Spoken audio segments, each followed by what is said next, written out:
Welcome to the Stories Told podcast. This is episode 45, Double Play.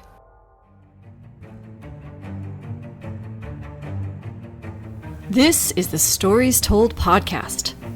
Two authors talking about stories in movies, TV, and of course, books. I'm Michael Grayford. I write action-adventure stories in fantasy and sci-fi worlds, sometimes for younger readers and sometimes for adults. And I try to always inject at least a little bit of humor. And I am author E.W. Barnes, and I write action-adventure, time travel novels, and space opera science fiction. Thousands of years, thousands of worlds. But be forewarned, beyond here, there will be spoilers. Are you ready for the adventure? Let's begin.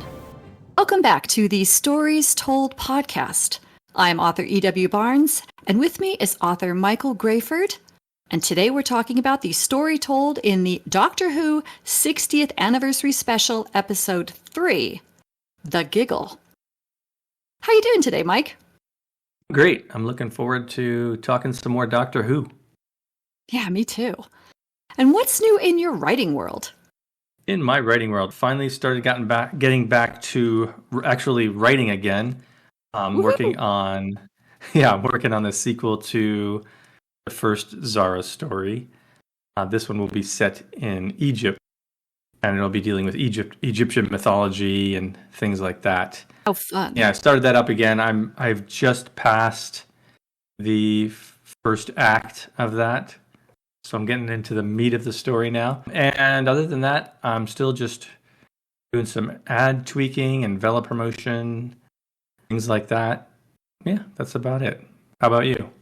Still editing and cleaning up, going through chapters, making sure those threads are dot connecting throughout the book. Also updating my World Bible, as I make changes, as I use the technology that I've created in the story, making sure that it's all consistent throughout the story, and so that I have sort of rules around those uses of technology, so that it's consistent. Because I don't want readers to be disappointed when a piece of technology has a limitation over here. That's suddenly how it seems to disappear over there. So right, yeah. Are you doing these edits solely yourself, or do you have beta readers looking at it, or anybody else? No, I do that myself because it's still really, really rough. I have in the past used beta readers, and I may do that again. But right now, this is really all in my head because I have to straighten it on my head before I give it to a beta reader. It needs to make more sense first.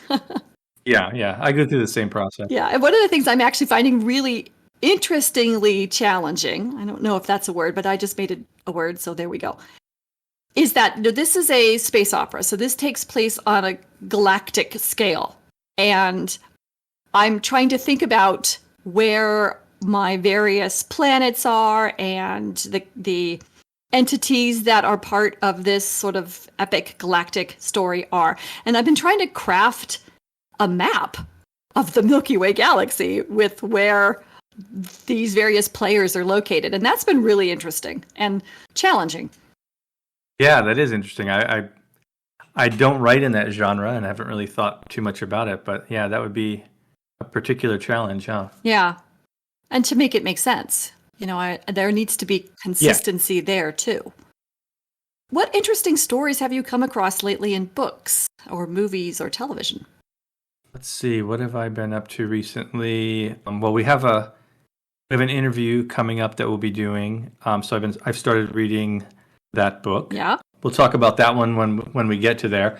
As far as TV and movies, let me see. I watched a horror movie called Barbarian, which is very interesting. It's kind of a different style of movie. I kind of liked it. I wouldn't say it's like, cream of the crop, but yeah, that was a cool movie. And TV wise, I just zipped through the latest season of Rick and Morty on Hulu. I think they have one after this. It's not out on Hulu yet, but I saw the latest one that they have. I love that show. It's it's so crazy. It's fun. So that's me. How about you? What have you been reading or watching? Well, before I get to what I've been watching, have you watched any of The Fall of the House of Usher? I heard from a colleague that that's quite good. And I wondered if you'd seen it yet or if you plan to. No, I definitely plan to. I've seen, I think, all of the other shows that he's done, like The Haunting of Hill House and Bly Manor and Midnight Mass. I saw those. So yeah, I'm looking forward to it. I just haven't gotten a chance to sit down with it yet. Right. Well, and for me, it's been pretty simple. Sticking with the Avatar rewatching of the Nickelodeon animated version of Avatar: The Last Airbender, and of course, watching the Doctor Who. That's been pretty much it. So are you ready to talk about Doctor Who? Yeah, let's do it. Today we're talking about the Doctor Who 60th Anniversary Special, Episode 3, The Giggle. And I will read to you the very short synopsis from IMDb. The giggle of a mysterious puppet is driving the human race insane. When the Doctor discovers the return of the terrifying toy maker, he faces a fight he can never win. Did you like this episode? Yeah, I mostly like this episode. I have some issues that we'll hit later, but yeah, overall, I thought it was a fun story that fits into the mold of Doctor Who. I thought it had an intriguing, creepy opener, and I like how they had this giggle, the giggle it was called, thrown into the all these videos, these broadcasts, and I guess every video from the time we created it. I thought that was a cool idea. I don't really understand how it makes any sense, but it's Doctor Who. You kind of roll with these things. But I thought that was fun. It kind of reminded me of I think it was The Silence, where Doctor Who injected like something into the video of the moon landing with video of the silence creatures. So it kind of reminded me of that one. I like how they brought back one of the former characters, even though I don't remember that character at all, which to me, that's kind of a good thing. It's like, because I feel like we get a lot of these retreads of previous monsters, if you want to call them that, like the Daleks and the Cybermen, so many times as they're coming back, and they can get a bit overdone, especially the Cybermen for me. I feel like that's kind of worn out. So it's nice to have some entity come back that I'm not familiar with, because I didn't watch all of the original run from the 60s and 70s, I guess early 70s. I didn't see all those, and even the ones that I did see, I remember very little from them at this point. So it's nice to have someone come back from the previous lore that's different. So I like that. I also liked how they tied this in with the previous episode where Doctor Who invoked this superstition at the edge of the universe, and he knew something could be bad with that, and that has come back to haunt him already. He basically opened the door to let irrationality or illogicality into our universe, something like that. It's an interesting concept and kind of terrifying, because like once that's there, how do you deal with that? How do you manage it? It seems like you're at the whim of chaos almost. I like that there's this game player, right, who's from outside the universe. Again, it's like, what do you do, right? We kind of see at the ending of this episode a method for dealing with this thing. So there are some rules that are still there, right? But there's also, it kind of opens the door to magic, essentially. Like all these different things could be possible. And they kind of implied that with the toy maker sort of messing with Doctor Who's life. All these weird things that may have happened in the past, somewhat chaotic stuff, could have anything. Basically, they could say, "Oh, that was done by the toy maker," right? Anything that kind of doesn't make sense. So it's sort of a way out for them, which is kind of funny. I like that they split the Doctor at the end.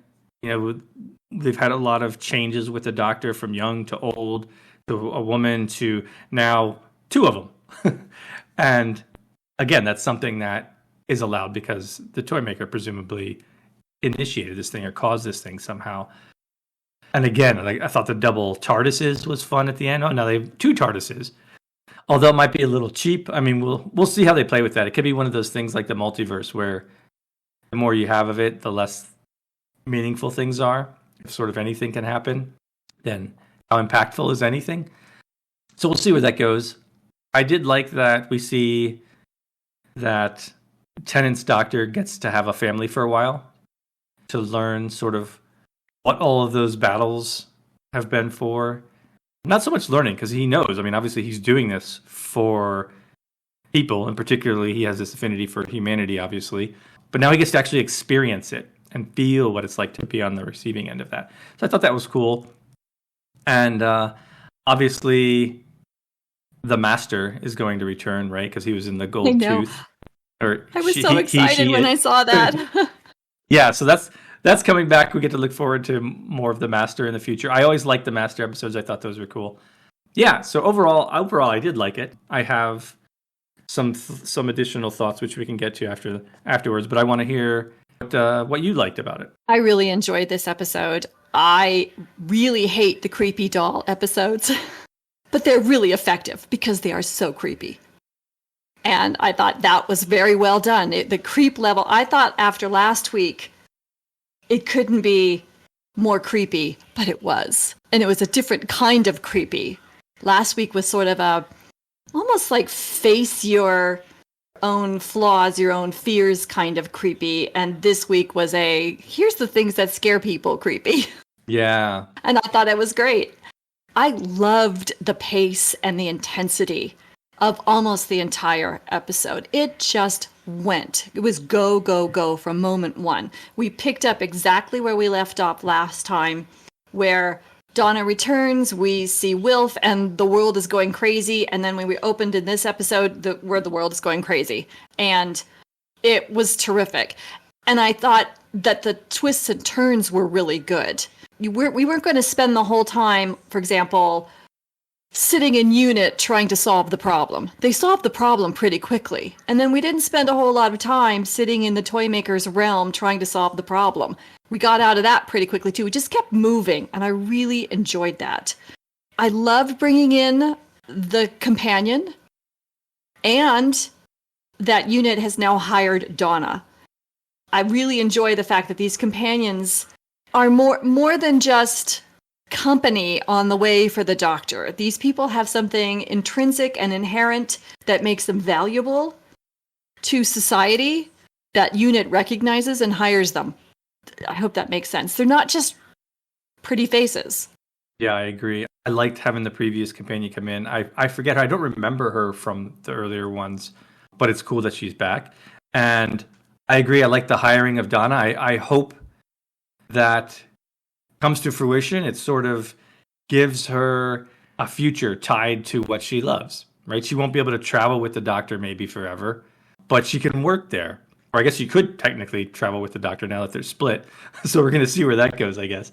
I also liked that part in the unit where they're dampening the signal with the band, and then they disable the one on the director, and we see how it immediately affects her and how she kind of just goes crazy. I thought that was a really good way of showing that. Yeah, so you brought up really good points. Did you have other notes of things that you liked in this episode? Well, I also really appreciated that, once again, the Doctor tried to find a peaceful accommodation with the toy maker before having to pull in, full Doctor mode. He said, come with me in the TARDIS and we'll go explore the universe together, and you don't have to just bring your chaos here. And I always really like that about Doctor Who episodes, where he, regardless of the Doctor, always tried to find a peaceful, non-violent way out of the conflict before going into something a little bit more significant that usually ended up with the bad villain losing their life or liberty or whatever. Yeah, that's such a great note, because you're right. It's like very much in character with what we've seen from him in the past. Even when you've had just horrific monsters like the Master who caused such damage, there was still this sort of compassion of, hey, I'll do this with you. I'll we can provide peace to each other. Let me help you out, right? Rather than taking out whatever anger, frustration, pain that you have on the populace, right? He tries to find a peaceful solution. I think that's great. That's very good insight. So other things that I really liked, I love, some of my favorite stories are when there's this collaborative problem solving, like we saw in Unit, with all these different people providing their skills to solve the problem. So I really enjoyed that. And I too, as I already opined, was excited to see that the promise of seeing the master sometime down the road. It reminded me of when, I don't remember which episode it was, but the master died, and then the master had a ceremonial burial / burning, but the ring fell off the master's finger, and then someone picked it up. That was the same kind of thing. It was a woman with red fingernails who picked up the gold tooth that the master was stuck in by the toy maker. And that was another thing that I really enjoyed that was in this episode over and over again, were all these little threads that were actually not completed, suggesting that we might encounter things in the future. The master, the 10th Doctor not leaving or disappearing when the regeneration occurred, but staying with Donna. Donna still being there. Donna's daughter still being there. There's a lot of and Mel still being, there's a lot of threads there that could be pulled into future episodes, and I'm excited about that. So was there anything that you would have done differently in this episode? There's a couple things. First of all, I mean, you said the pacing was good, and I agree. It's like it really moved fast to the point where I think they could have made this a two-parter episode, or 2 episodes, I guess. There's a lot there to work with. I wouldn't have minded spending some more time in some of the various sections. It definitely wasn't necessary, but I think there was room for that. It had this sort of scale and scope to it that felt like a larger thing that I think they could have made 2 episodes. Again, not that they needed to do that or that it was an issue. It's just there was room for it, I thought. And then one of the things that, this has nothing to do with the writing, but I would have chosen a different actor to play the toy maker, for the sole reason that because the whole time Neil Patrick Harris was on the screen, all I could see and hear was Count Olaf from Lemony Snicket's A Series of Unfortunate Events. He basically played like the same kind of character, the same voices. So that kind of, I don't know, it was hard for me to get in the Doctor Who mode when he was talking like that other character. Again, nothing to do with the writing. I just think someone else playing that part would have felt or wouldn't have pulled me out of the episode. I think for me, I thought the ending game that they did was pretty lame. The game of catch.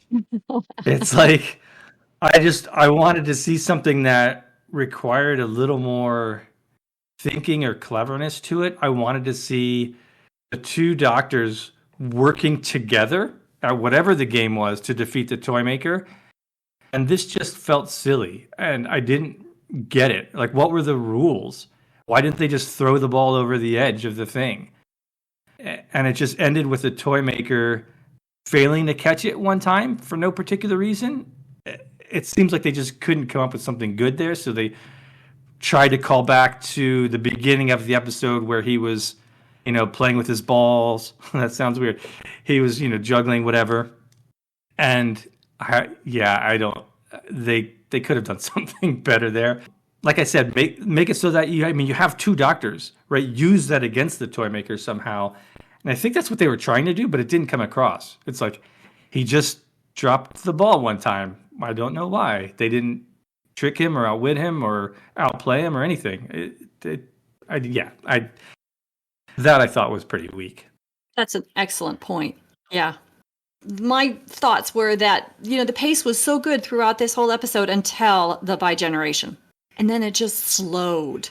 And I was wondering, why was the toy maker just sitting there while the bi-generation was happening, doing nothing with like this powerful weapon? Yeah, that's a good point. I guess I interpreted that, and maybe this was just me injecting my own thoughts into this. I thought it was because he had somehow caused this or initiated this and was watching to see how it would play out and how he could mess with these characters. But you're right. It definitely slowed down a bit there. And then the other thing was this. You're running away in the middle of a crisis situation. You've got a villain and you've got your hero and you're running to support your hero. Why do you carry the big red box out with you? Mel carried out that big red box and I couldn't, the doctor didn't tell her to that I'm aware of. It just looked so weird. There was no explanation as to why Mel was hauling around this big red box while they were running out into the landing pad. Yeah, that's true. I waited for it. I was waiting for the explanation. Why does she have that big red box? Why? And clearly it was there to do something, which at the end they put the toy maker's form into it after the toy maker was defeated. I don't know. Okay. But yeah, it just didn't make sense. Is it because Mel foresaw that this was going to be needed? In which case I would have just loved a little bit of dialogue to explain why she was carrying that big box. Or if there was some, maybe a little bit more because I missed it. Yeah, that's true. So that's it, though. I don't know. I think 75% of it, 80% of it was just really tight, really well done. And then the last segment just slowed down a lot. And maybe it was just a sort of a loving goodbye to a very favorite doctor, but it just sort of, the whole pace of it just sort of slowed down and seemed inconsistent with the rest of the really tight writing that we saw. Yeah, that's true. And they're obviously leaving the door open for more David Tennant in the future. I think it seems like they learned a lesson of wow, everybody really liked that guy. Maybe we shouldn't write him out of this show entirely. Yeah. And it reminded me of when he was duplicated, when the meta crisis happened and we got the Dr. Donna and we had a duplicate doctor. And that doctor stayed in the parallel universe with Rose. So there's a lot of tens running around. Yeah, exactly. Wasn't there a daughter of him as well? I don't remember if that was this one or a different doctor. No, that was this doctor too. Kind of sad that they never came back to that storyline. No, I think she died. Oh, she died. I don't remember. The daughter died. Yeah, at the end of that episode. No, wait, she didn't. She regenerated. Or she came back. The regeneration energy helped her come back. I guess he thought she died, but then she came back to life because one of the last scenes we see her running off into the universe. And we also have an episode where there's multiple TARDISes because we have Clara and the character called Me running around the universe in another TARDIS. Yeah, that's a weird thing too, right? It's it's all within that span of the last second of her life or whatever, last heartbeat. But because all of time's open, they could run into them again. Yeah. Exactly. That's funny. It's interesting. And I don't mind them being creative with their outcomes, because leaving threads open that might be, again, like I said, woven into a story in another time, I'm okay with that. As long as it's done well, I think that's good. Yeah, I agree. It's fun. Doctor Who's is certainly in this, the modern iteration of Who, it's more about creating, fun monster of the week and having fun storylines and being invested in the characters. It's not so much about maintaining consistency with what came before, right? That's never been Doctor Who's strength. So we let a lot of this stuff go in favor of fun and, cool ideas and seeing our characters again. Yeah. So as a writer, what do you take away from this story? Oh, for me, this goes to one of the things I thought that could be improved. I think that it's important to try to create a satisfying conclusion that resonates with the earlier part of the story and is faithful to what you set up and to who your characters are. Like I said, I feel like they failed to do that here, and it left me wanting at the end. Yeah, so that's my takeaway. What is yours? My takeaway is, I think that's a great takeaway that you had, and I would add to that, layer on with that you keep the pace going, keep the pace consistent with the rest of the story, and I think that helps make it more satisfying. And the other piece of it is that leaving unresolved threads is okay to provide opportunity for future stories. Oh, that's a good one.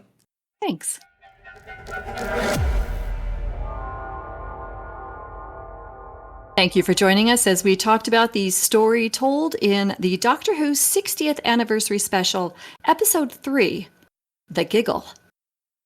A big thank you to our Patreon supporters and all our subscribers. We are so grateful for your support and your encouragement. The Stories Told podcast is available on multiple podcast platforms, and we thank you for liking and subscribing or following, depending on where you're listening. It may not be a big deal to you, but it means a lot to us.